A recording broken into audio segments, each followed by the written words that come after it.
95% पृथ्वी के सतह से 32 किलोमीटर तक स्थित होते हैं। जी हाँ दोस्तों, आपको हम बताते चले कि 32% ऊपर तक यह पृथ्वी के सतह से आपका वायुमंडल होता है, एटमॉस्फेयर का निर्माण वहाँ पे होता है।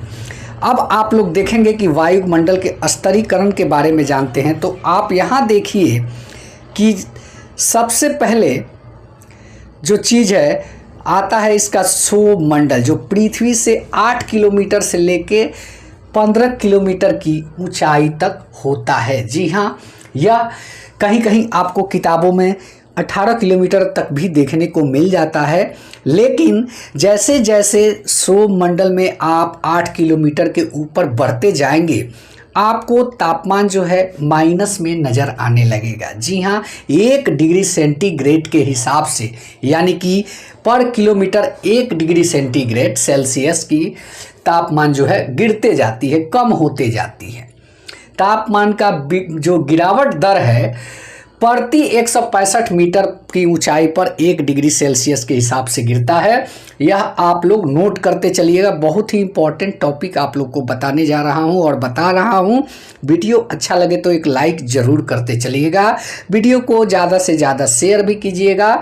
चलिए आते हैं नेक्स्ट आपको ये क्षोभ मंडल के बारे में बताने के लिए। जी हाँ, अब इस पर बात करते हैं कि क्षोभ मंडल और समताप मंडल को अलग करने वाले भाग को क्षोभ सीमा कहते हैं। जहाँ पे आप देख सकते हैं कि ये आपका क्षोभ मंडल हुआ, ये क्षोभ मंडल हुआ, ये लाइनिंग जो दिख रहा है, यहाँ तक के भाग को हम लोग क्या कहते हैं, क्षोभ सीमा के नाम से जानते हैं। समताप मंडल, क्षोभ मंडल की सीमा के ऊपर समताप मंडल की सीमा तक के एरिया को हम लोग क्या जानते हैं, क्षोभ सीमा के नाम से जानते हैं।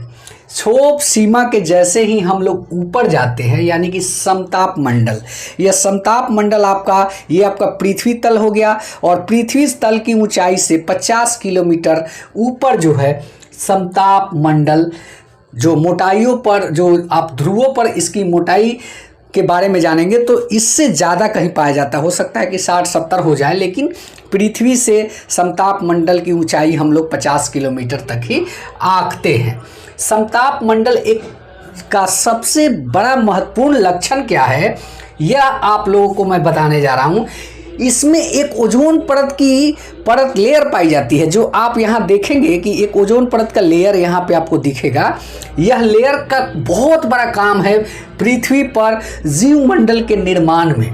जी हाँ, यहाँ पे जो ओजोन गैस की परतें पाई जाती है, जो सूर्य से आने वाली पराबैंगनी किरणों को अवशोषित कर लेती है, इसलिए इसे पृथ्वी का सुरक्षा कवच भी कहा जाता है। ओजोन परत को पृथ्वी का सुरक्षा परत कहा जाता है इसलिए कि जब सीधे तापमान सूर्य की डायरेक्ट किरणें आती है तो इसी मंडल में अवशोषित होकर आप पर वो प्रकाश पहुंचती है, जो तमाम तरह की विषैले गैस मुक्त होती है। अगर यह ओजोन मंडल नहीं होता तो आप कैंसर की बीमारी के लक्षण को ज़्यादा से ज़्यादा देखते, जैसे स्किन कैंसर होता है, ये सबसे ज़्यादा आप देखते। और इस ओजोन परत को नष्ट करने का काम किसके द्वारा किया जा रहा है, CFC गैस एक होता है जिसे हम लोग क्लोरोफ्लोरोकार्बन के नाम से जानते हैं, जो एयर कंडीशन, रेफ्रिजरेटर आदि से निकलती है और जो ओजोन परत है उसको क्या करती है, नष्ट करने का काम करती है। ओजोन परत की जो ये क्या कहते हैं, ओजोन परत की जो मोटाई है, मोटाई को नापने का भी एक यंत्र है, इसका भी सवाल बहुत ज़्यादा आता है, उसे लिख लीजिए आप लोग। ओजोन परत की मोटाई को नापने वाले यंत्र को डॉप्सन इकाई कहते हैं। जी हाँ, अब आते हैं नेक्स्ट मध्यमंडल की तरफ। एक ओजोन परत के बारे में और भी कुछ विद्वानों के राय है जो मैं आप लोग को बता दूं कि ओजोन मंडल को एक अलग मंडल मानते हैं। जी हाँ, कुछ विद्वान जो हैं, खगोलविद जिन्हें हम लोग कहते हैं, भूगोल शास्त्री जिसे कहते हैं, उन लोगों का मानना है कि ओजोन मंडल एक अलग मंडल है। इसकी ऊंचाई 32 किलोमीटर से 60 किलोमीटर के मध्य मानते हैं। जी हाँ, यहाँ से आप देखें जहाँ पे इस लेयर की शुरुआत होती है तो 50 किलोमीटर के ऊपर यानी कि मध्य मंडल के कुछ भाग तक ओजोन परत की जो एरिया है उसको एक अलग मंडल के रूप में परिभाषित करते हैं। कुछ विद्वान जो खगोल शास्त्री हैं उनके द्वारा इसका मत दिया गया है। और इस मंडल में ऊंचाई के साथ साथ तापमान बढ़ता है। प्रति 1 किलोमीटर की ऊंचाई पर 5 डिग्री सेल्सियस के हिसाब से तापमान जो है बढ़ता है, ये मानना है कुछ खगोल शास्त्रियों का। और चलिए नेक्स्ट इस चीज़ के बारे में और डिस्कस करेंगे, मध्य मंडल के बारे में। जी हाँ, मध्य मंडल जो आप लोग देखेंगे ये एरिया, तो मध्य मंडल में क्या है कि समताप मंडल के ठीक ऊपर यानी कि 80 किलोमीटर यानी कि पृथ्वी से इसकी ऊंचाई जो है 80 किलोमीटर है और समताप मंडल से इसकी ऊंचाई 30 किलोमीटर ऊपर तक है। तो इसकी ऊंचाई पर फैला इस संस्तर में ऊंचाई के साथ साथ तापमान की कमी होने लगती है। तापमान यहाँ भी गिरने लगता है। 80 किलोमीटर की ऊंचाई तक पहुंचकर यह तापमान -100 डिग्री तक चला जाता है। जी हाँ, मध्य मंडल की ऊपरी परत को हम मध्य सीमा कहते हैं। इसके ऊपरी परत जो होती हैं, ये जो आप ऊपरी परत देख रहे हैं, इसको हम लोग क्या कहते हैं, मध्य सीमा के नाम से जानते हैं। अब इसके ऊपर हम लोग जाते हैं आयन मंडल के बारे में। जी हाँ, आयन मंडल क्या है, आयन मंडल के बारे में बता दूं मैं आप लोगों को। यह पृथ्वी तल की ऊंचाई से 80 किलोमीटर के ऊपर से 400 किलोमीटर के बीच तक पाया जाता है। जी हाँ दोस्तों, आयन मंडल के बारे में 80 किलोमीटर से 400 के बीच पाया जाता है। इस विद्युत अवशोषित इसमें जो है विद्युत का संचार अवशोषित कण पाए जाते हैं और इसीलिए इसे हम आयन मंडल के नाम से जानते हैं। आयन मंडल की ऊंचाई बढ़ने के साथ साथ तापमान में वृद्धि होने लगती है। देखिए, अब तक तापमान में आपने कमी देखा था, अब यहाँ पे क्या है कि मध्य मंडल के ऊपर जैसे ही आप तापमान आयन मंडल की तरफ जाएंगे तो यहाँ पे टेम्परेचर जो है बढ़ने लगता है।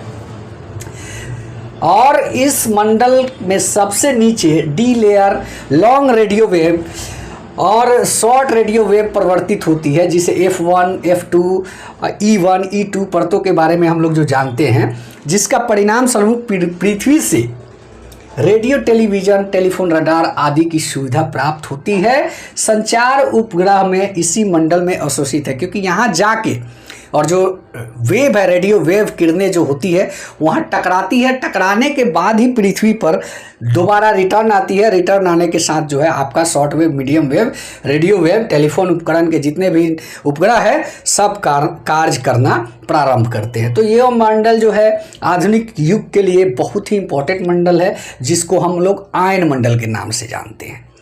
जी हाँ, अब आते हैं वायुमंडल के बारे में। यह पृथ्वी का ऊपरी भाग होता है। यह पृथ्वी का क्या है, ऊपरी भाग होता है और यहाँ भी टेम्परेचर बढ़ते जाता है। जैसे जैसे आप ऊपर जाइएगा बढ़ते जाता है और इस मंडल का कोई सीमा नहीं है।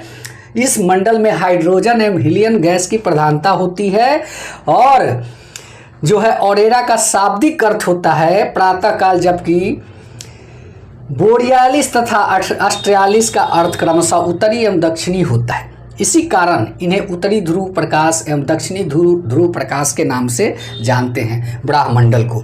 जी हाँ, अब बात करेंगे कुछ इम्पॉर्टेंट टॉपिक यहाँ पे जो है उसके बारे में।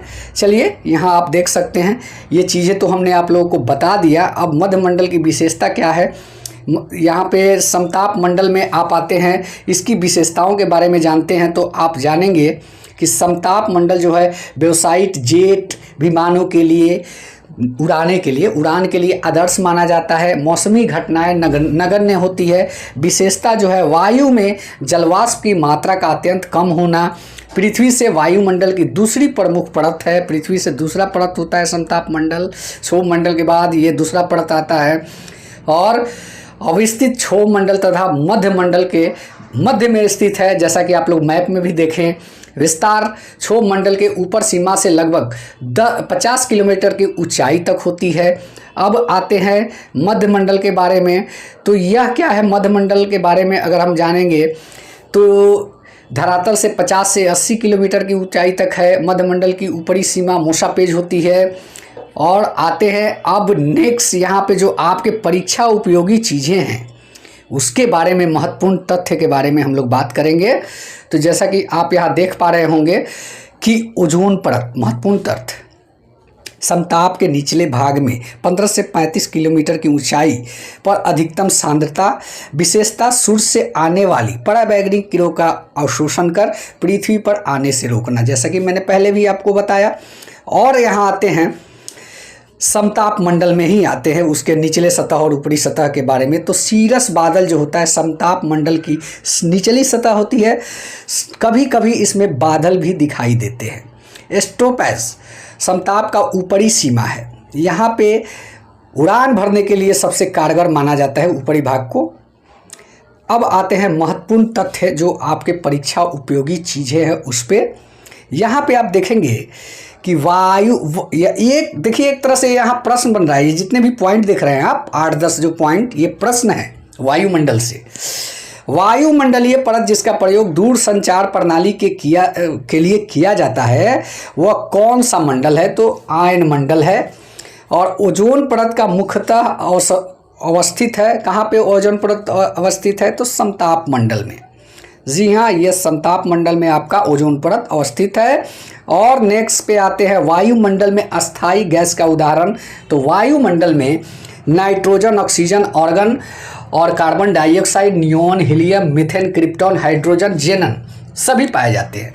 लेकिन सबसे अधिक मात्रा में जो पाए जाते हैं महत्वपूर्ण 3 गैस है, जिसे हम लोग कहते हैं नाइट्रोजन जो 78.8% की मात्रा में पाया जाता है, ऑक्सीजन 20.95 की मात्रा में पाया जाता है और आर्गन 0.93 की मात्रा में पाया जाता है। चलिए अब नेक्स्ट टॉपिक पे बात करते हैं। वायुमंडल की लंबवत संरचना में सबसे निचली परत को ट्रोपोस्फियर, जो क्षोभ मंडल के नाम से हम लोग जानते हैं, उसे कहा जाता है। समताप मंडल के निचले सतह पर कभी कभी सीरस जैसे बादल दिखाई देते हैं, उनको क्या कहा जाता है? तो उनको जो सीरस जो दिखता है बादल की तरह, उसे हम लोग कहते हैं मदर। हिंदी में हम लोग उसे कहते हैं मुलाभ मेघ। मुलाभ मेघ याद रखिएगा, मदर ऑफ पर्ल क्लाउड कहते हैं। चलिए यहाँ पे दिया भी है मदर ऑफ पर्ल क्लाउड और हिंदी में मुलाभ मेघ। समताप के ऊपरी सीमा को कहते हैं स्ट्रोपेज। समताप के ऊपरी सीमा को स्ट्रोपेज कहते हैं। बेतार संचरण संभव है। बेतार संचरण का मतलब समझते हैं? बिना वायर के। आयन मंडल में, आयन मंडल के ऊपर वायुमंडल की सबसे ऊपरी मंडल को हम बहिर्मंडल कहते हैं, जिसका कोई सीमा नहीं है, अनंत है। और संचार उपग्रह भौस्थैतिक कक्षा में विषुवत रेखा से जिस ऊंचाई पर स्थापित किया जाता है वह लगभग कितना किलोमीटर है? तो 36,000 किलोमीटर है। वायुमंडलीय स्तरों में बहिर्मंडल का विस्तार पाया जाता है, कितना? तो 640 किलोमीटर के ऊपर। तो दोस्तों ये टॉपिक जो था वायुमंडल से रिलेटेड टॉपिक था। मैं उम्मीद करता हूं कि यह वीडियो अच्छा लगा होगा और चीज़ों को ठीक से अगर नहीं समझ पाए हैं तो दोबारा एक बार और इस वीडियो को देख लीजिए और हो सकता है तो इसको कॉपी में नोट डाउन कर लीजिए, क्योंकि यहाँ से 4 प्रश्न आने ही वाले हैं। तो दोस्तों अगर यह वीडियो अच्छा लगा तो चैनल को सब्सक्राइब करें। धन्यवाद। जय हिंद, वंदे मातरम।